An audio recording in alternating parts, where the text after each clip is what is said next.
Rashad, how has getting revenge against Alex Pereira, not just in MMA circumstances, but going back to the kickboxing days, this was Izzy's boogeyman.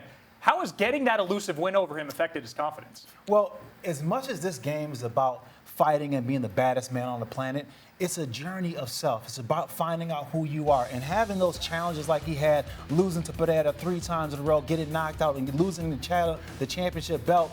That's something that he had to really go back and find himself, find a way to answer the doubt that he had himself to be where he is right now. And coming from that, the belief that comes from that is just unbelievable because you answer the biggest critic that you have, which is yourself.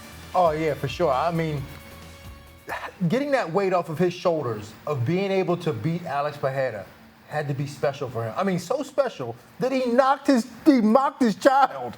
He mocked his 12-year-old son for something that he held on to for 7 years. So you know it had to be special for him to get that win.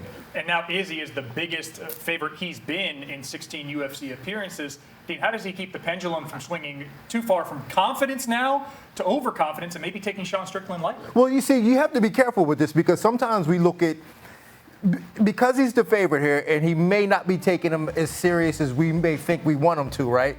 He can't take him too serious to where he doesn't perform well and goes, okay, Sean Strickland's good, so now I'm not going to be able to pull the trigger on him like I would normally. So he has to assess it accurately and go, okay, I'm not going to overestimate him, and I'm not going to underestimate him or overestimate him. I'm going to accurately assess this and take care of this guy the way I should. If he does that, we might see a Hall of Fame type performance. Rashad, it sounds like a fine line to walk. Absolutely. You know, one thing that he learned in that Pereira fight is that it's not so much about the X's and O's about what your opponent's going to do. It's about mentally what he brings to the table. And I feel like that is like one of the key things that Izzy's been hitting on every single time you hear him in an interview. He's talking about the mental game. He's talking about what he's able to bring inside of himself, that internal fortitude. And that internal fortitude that he has, that he's been breeding in himself, is something that he knows that Strickland brings something to the table, but at the end of the day, what he has internally trumps that. Dean, quickly, you mentioned a couple factors in play there for the champion.